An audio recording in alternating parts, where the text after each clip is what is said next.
آئینہ ان کا نام ہے، کچھ لوگ کہتے ہیں کہ اینا نام ہے. تو ڈاکٹر آئینہ نے ان کی معذرت قبول کر لی اور کہا کہ ٹھیک ہے میں FIR نہیں کرواتی.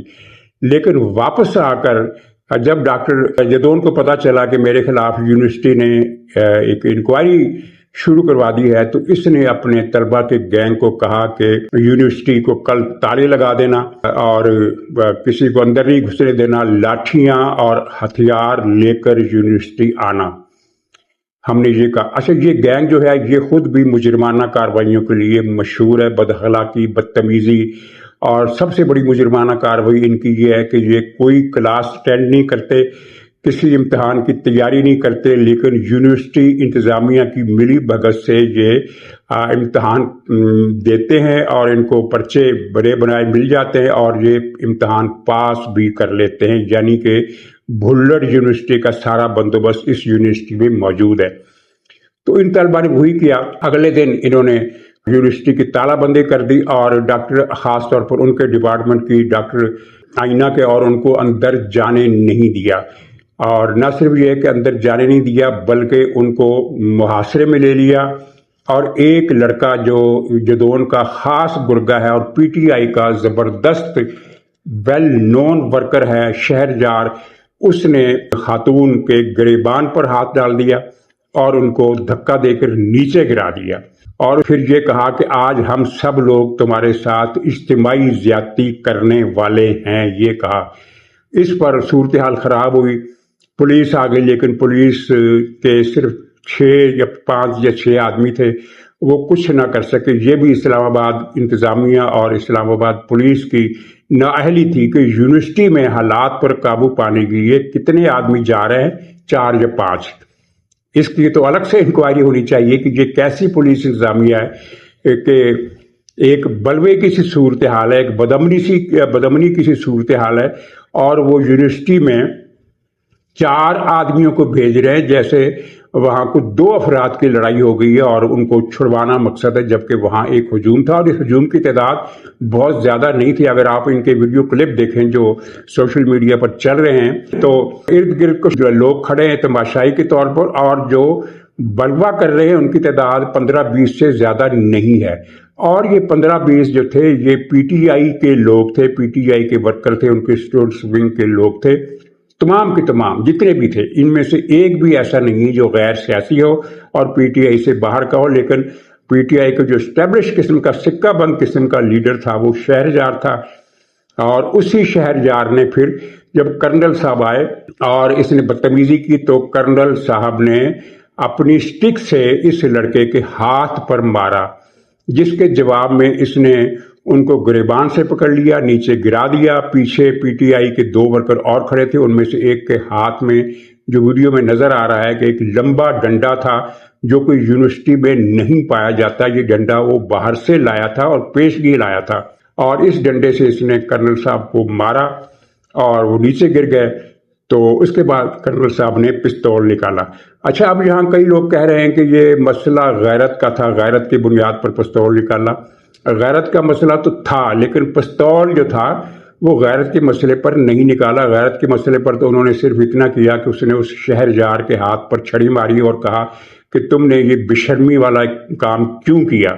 یعنی انہوں نے، کرنل نے اپنے آپ کو کنٹرول میں رکھا. پستول تب نکلا جب ہجوم نے انہیں گھیر لیا، اور ایسی صورتحال میں ہم سب نے دیکھا ہے کہ لوگ لنچ ہو جاتے ہیں سرے عام. یعنی پہلے ایک آدمی ڈنڈا مارتا، پھر دوسرا مارتا، پھر تیسرا آتا ہے، پھر بہت سارے 6, 7, 8, 10 لوگ بھی آ جاتے ہیں اور پھر وہ آدمی بچتا نہیں ہے. یعنی اس وقت کرنل کی جان خطرے میں پڑ گئی اور اس نے پھر سیلف ڈیفenس میں فائرنگ کی. ایک لڑکے کا نشانہ لیا،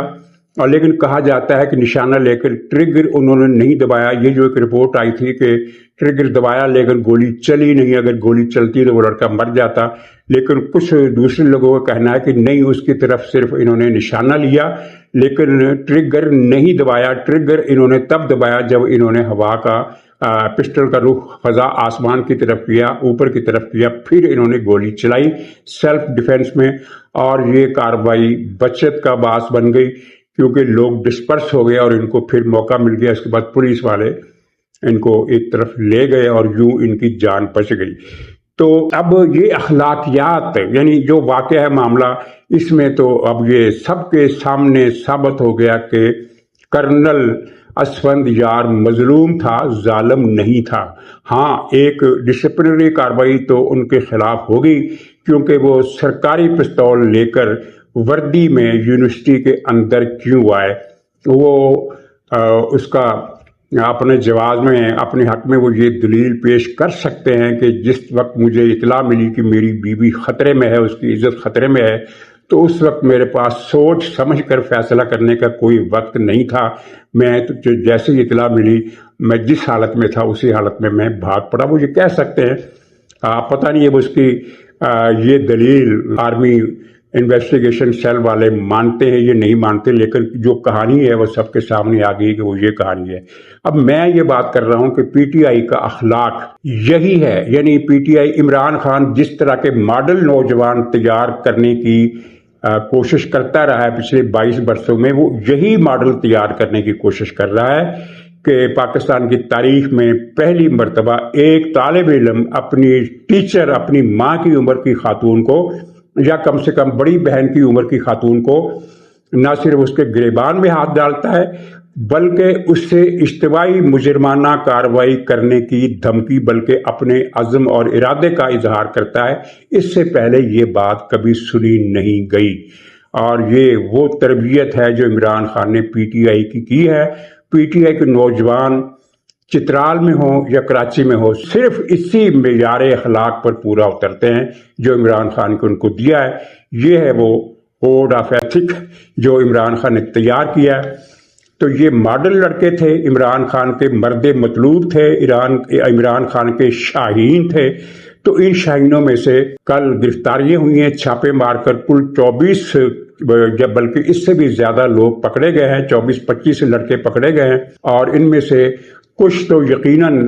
غیر متعلق یا بے گناہ یا محض تماشائی ہوں گے، لیکن 12-14 لڑکوں کے بارے میں یہ کہا گیا ہے کہ وہ پکے عمران کے ماڈل تھے۔ تو اب یہ ماڈل پکڑے گئے ہیں، ان کے خلاف کیا کارروائی ہوتی ہے؟ کارروائی تو ان کے خلاف ہوگی، اس لیے کہ انہوں نے جو حرکات کی ہے وہ اب سامنے آ گئی ہیں، اب وہ چھپی نہیں ہے، اس کے حق میں شواہد بھی آ گئے ہیں۔ اور میرا خیال ہے کہ یہ کافی کارروائی نہیں ہے۔ وہ جو جدون ہے جس نے ایک گینگ بنا رکھا ہے، وہ ٹیچر نہیں ہے، وہ گینگسٹر ہے۔ راسپوٹینی مکتب فکر سے تعلق رکھنے والا یہ گینگسٹر کسی صورت بچنا نہیں چاہیے۔ اور اس قسم کی پرائیویٹ یونیورسٹیوں کو جہاں تعلیم کا یہ حال ہے کہ جو سارا سال کلاس اٹینڈ نہیں کرتے، جو کتاب کو کھول کر پڑھتے نہیں، وہ باجماعت امتحان پاس کر لیتے ہیں، تو یہ کیسے ہوتا ہے اس ملک میں؟ تو اس ملک نے ایک آگے چل کر کیا ترقی کرنی ہے جہاں قدم قدم پر بلڑ یونیورسٹیاں موجود ہوں، اور ایک دو کے علاوہ پاکستان میں جتنی بھی پرائیویٹ یونیورسٹیاں ہیں بڑی بڑی، جن کی لاکھوں میں فیسیں ہیں، جن کے ایکڑوں میں کیمپس ہیں، اور پورے پنجاب میں ان کی برانچیں ہیں، ان سب کا تعلیمی معیار اسی طرح کا ہے جس طرح کے پشاور کی اس بھلڑ یونیورسٹی کا اسلام آباد کے کیمپس میں سامنے آیا ہے۔ تو ان پر کوئی کارروائی ہوگی؟ ظاہر ہے کہ نہیں ہوگی، کیونکہ یہ زیادہ تر پنجاب میں ہیں، اور پنجاب حکومت ان تعلیمی اداروں کی سرپرست ہے، جو کہ ایک یونیورسٹیوں کے بجائے پکنک سپاٹ بلکہ ڈیٹنگ سپاٹ زیادہ ہیں اور یونیورسٹیاں کم ہیں۔ تو خیر، جس پر کچھ ہونا نہیں اس پر مزید بات کرنے کی ضرورت بھی نہیں ہے۔ اچھا، ایران میں آپ کے سامنے ہے کہ فیلڈ مارشل صاحب تہران گئے، وہاں جا کر انہوں نے ایک فہمائش کی، اور میرا خیال ہے کہ آخری فہمائش تھی جس میں ایران کو بتایا گیا کہ اگر آپ ہرمز کو کھول دیں تو آپ کی بچت ہو سکتی ہے، اور امریکی پابندیوں کا اشارہ بھی دیا ہوگا کہ امریکی پابندیاں، جو نئی پابندیاں ہیں، یہ کیا پیغام لے کر آ رہی ہے۔ اور ٹرمپ نے کہا ہے کہ یہ ان کی شرک کاٹنے والی پابندیاں ہیں، اور بالکل صحیح کہا ہے۔ اور ایرانی حکومت، ایرانی پاسداران کو بھی اچھی طرح اندازہ ہے کہ اب جو پابندیاں لگی ہیں وہ ایران کی دم توڑتی تڑپتی عالم نزا میں مبتلا معیشت کے لیے چھری کے وار سے کم نہیں ہوں گی، کیونکہ جو رہے سہے تعلقات تھے امریکہ کی ان پابندیوں سے وہ بھی ختم ہو جائیں گے۔ چین کو اگر شامل نہ کریں تو، لیکن باقی ملکوں کی صورتحال یہ ہے کہ ان میں سے کوئی بھی ملک امریکی پابندیوں کا سامنا نہیں کر سکتا، کیونکہ امریکہ نے کہا ہے کہ جتنے بھی ملک اس وقت ایران سے تعاون کر رہے ہیں، اور ان میں آپ کو علم ہے کہ پاکستان بھی شامل ہے، ان میں عراق بھی شامل ہے، ان میں انڈیا بھی شامل ہے، ان میں ترکمانستان بھی شامل ہے، ان میں عمان بھی شامل ہے۔ تعاون سے مراد یہ ہے کہ دو طرفہ تجارت بہرحال ان ملکوں کی جاری ہے، روس کے ساتھ بھی ہے۔ اب چین جو ہے وہ تو اس دھمکی میں نہیں آئے گا، اسے نقصان تو ہوگا لیکن وہ نقصان برداشت کر لے گا، کیونکہ اس کی معیشت بہرحال بڑی ہے، لیکن باقی ملک یہ امریکہ کی انتقامی کارروائی کا سامنا نہیں کر سکیں گے، چاہے وہ پاکستان ہو، چاہے وہ انڈیا ہو، چاہے وہ ترکمانستان ہو، عراق ہو، عمان ہو، آذربائیجان ہو، کوئی بھی ملک ہو، وہ ایران سے دو طرفہ تعاون یا تجارتی تعلقات توڑنے کے علاوہ ان کے پاس کوئی چارہ نہیں۔ اور یہ وہ بات ہے جس سے پاسداران انقلاب کی قیادت سہم گئی ہے۔ اب پاسداران انقلاب کا جو بیان آیا سامنے ان کے ترجمان کا سرکاری وہاں کے چینل پر، اس بیان میں انہوں نے کہا ہے، لمبا چوڑا بیان ہے، اس کی ایک سطر میں بتاؤں گا، اس نے کہا ہے کہ امریکہ ایرانی عوام کی مشکلات بڑھانے پر تل گیا ہے۔ اب اس فکرے میں ایک تو یہ اعتراف موجود ہے کہ ایرانی عوام مشکلات سے گزر رہے ہیں، امریکہ کی ان پابندیوں سے مشکلات بڑھ جائیں گی، اور ایران کو اچھی طرح اندازہ ہے کہ اس کے بعد کا اگلا مرحلہ جو ہوگا وہ ایران کے ہوائی راستوں پر پابندی کا راستہ بھی ہوگا۔ اور ظاہر ہے مختلف ملکوں سے ایران کے جو تجارتی جہاز آتے جاتے ہیں وہ تو اس کے بعد بند ہو جائیں گے، اس میں کوئی شبہ ہی نہیں، لیکن عام جو فضائی سفر ہے امریکہ اس کو بھی بین کر دے گا۔ اور جو پیش رفت ہوئی ہے اور پھر جو ایران کی طرف سے جوابی اقدامات کی یقین دہانی کرائی گئی ہے اطلاعات کے مطابق، اس سے امریکہ یہ سمجھتا ہے کہ آج ہرمز کے بارے میں کوئی اعلان ایران کی طرف سے آ سکتا ہے، اور امریکہ اس بارے میں اتنا یعنی وہ بے پرواہ ہو گیا ہے اور اتنا بے فکر ہو گیا ہے کہ ایک تو اس نے اپنے ان تمام سفیروں کو واپس جانے کا حکم دیا ہے جو پچھلے دنوں گلف کے علاقے میں گلف کے ممالک سے واپس امریکہ چلے گئے تھے، امریکہ ہی کی ہدایت پر کہ خطرہ ہے، آپ لوگ سفارتی عملہ انخلا کرے، اور سفارتی عملہ انخلا کر کے وہاں چلا گیا تھا۔ اب اگرچہ گورنمنٹ کی طرف سے کوئی اعلان نہیں آیا، لیکن نیو یارک ٹائمز کی خبر ہے کہ امریکہ نے ان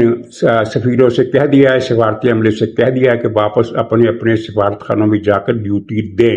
اور ساتھ ہی یہ دلچسپ خبر بھی کہ ابراہم لنکن جو سنگاپور سے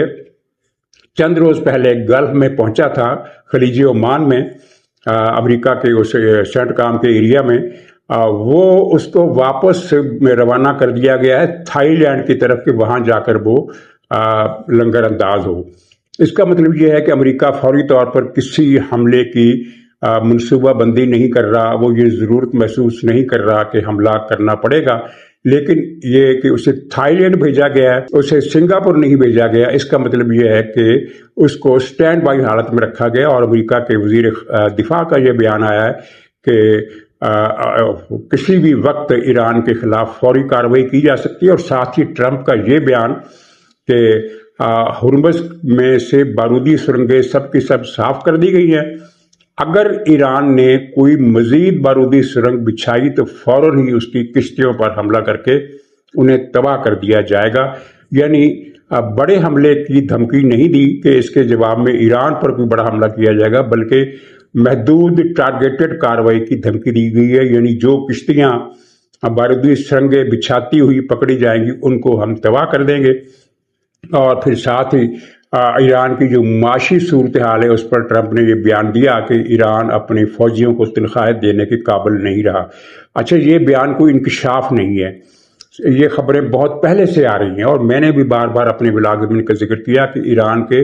سرکاری ملازموں کو بھی تنخواہیں نہیں مل رہی۔ اور صدر پزشکیان کا جو تازہ ترین بیان ہے وہ کیا ہے، جو کل ہی شام انہوں نے دیا ہے، انہوں نے کہا ہے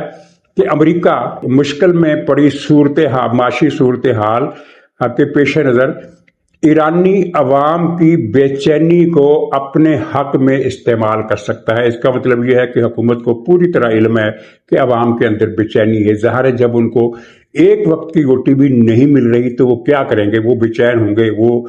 یا تو مر جائیں گے یا کسی کو مار دیں گے، یا یہ دعا کریں گے کہ یہ جنگ ختم ہو، صورتحال بہتر ہو۔ حالت وہاں کی اچھی نہیں ہے، اور صدر پزشکیان تو ایران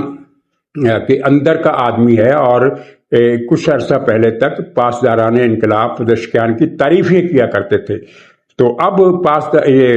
پاسداران کا جو میڈیا ہے وہ بھی پزشکیان کے لتے لے رہا ہے، ان کو گالیاں دے رہا ہے، مہذب گالیاں۔ اور سرکاری اخبار کیہان کا جو ایڈیٹر ہے حسین شریعت مدار، ایڈیٹر ان چیف ہے کیہان کا، حسین شریعت مدار نے کہا ہے اپنے ادارتی نوٹ میں کہ صدر پزشکیان مغربی کیمپ کی ترجمانی کر رہے ہیں، یعنی ایران مخالف پرو ویسٹ کیمپ کی ترجمانی کر رہے ہیں، یعنی گویا کہ ہمارے آدمی نہیں رہے، خمینی کی ریڈ لائن پر چلنے والے آدمی نہیں رہے، بلکہ وہ مغربی کیمپ میں چلے گئے ہیں، یورپ امریکہ کے کیمپ میں چلے گئے ہیں۔ یہ کیہان انٹرنیشنل جو ایران کا سرکاری اخبار ہے اس کے ایڈیٹر ان چیف حسن شریعت مداری کا ایڈیٹوریل نوٹ ہے۔ اس سے بھی آپ اندازہ کر سکتے ہیں کہ ایران کے اندر مختلف دھڑے الگ سوچ رکھتے ہیں اور اپنی سوچ پر پوری شدت سے قائم ہے، جس کی وجہ سے مسئلہ حل ہوتے ہوتے پھر نہ حل ہونے کی طرف بڑھ جاتا ہے۔ تو اب کیا ہوگا، یہ آج شام تک کچھ نہ کچھ خبر اس کی آ جائے گی کہ وہاں کیا ہونے والا ہے۔ اچھا، ادھر یمن میں کولیشن فورسز نے اپنا دباؤ بڑھا دیا ہے، اور اس کے ساتھ ایک انٹیلیجنس رپورٹ اور بھی ہے۔ یمن میں مختلف مقامات پر سرکاری فورسز نے حملے کیے ہیں، ڈرون حملے بھی کیے ہیں، توپ خانے سے بھی حملے کیے ہیں، کچھ 6-7 مقامات پر انہوں نے ایکشن لیا ہے، بڑا آپریشن کیا ہے، اور اس میں حوثیوں کے 32 کمانڈر اور کمانڈوز مارے گئے ہیں، بہت سے لوگ زخمی ہوئے ہیں، ان کے ہتھیاروں کے کچھ ذخیرے بھی تباہ ہوئے ہیں، مثلا ملٹری کانوائز پر جو حوثیوں کے کانوائے ہیں ان پر حملے ہوئے ہیں، کئی کانوائے اڑائے گئے ہیں، اور ان میں ہتھیار تھے یا دوسرا ساز و سامان تھا وہ اڑائے گئے، ان کا نقصان ہوا ہے۔ اور انٹیلیجنس اطلاعات یہ بتاتی ہیں کہ نہ تو ایران اور نہ ہی حوثی کوئی بڑا حملہ کرنے کے قابل رہے ہیں۔ آپ نے دیکھ لیا ہوگا کہ کشیدگی کے سخت ترین دنوں میں بھی اب صورتحال یہ ہے کہ حوثی 3-4 دن آرام کرتے ہیں اور 5ویں دن ایک میزائل کسی جہاز پر یا ایک میزائل سعودی عرب کے کسی ایئرپورٹ کی طرف داغ دیتے ہیں، وہ لگے نہ لگے، ٹارگٹ ہٹ ہو نہ ہو، لیکن وہ داغ دیتے ہیں، اس سے زیادہ ان کی طاقت نہیں۔ حزب اللہ کا تو مکو اچھی طرح ٹھپ دیا گیا ہے، لبنان کی حکومت ان کے خلاف خود ایکشن میں آ گئی ہے، جو اس سے پہلے ناقابل تصور بات تھی کہ لبنان کی کوئی حکومت حزب اللہ کے خلاف کارروائی کرے گی، لیکن لبنان کی حکومت نے پچھلے 15 دنوں میں حزب اللہ کے آپریشنل ایریاز پر قبضہ کر لیا ہے۔ لیکن آپریشنل ایریاز پر قبضے کا مطلب یہ نہیں ہے کہ ان کی سرنگیں، ان کے اسلحہ کے گودام اور ان کی خفیہ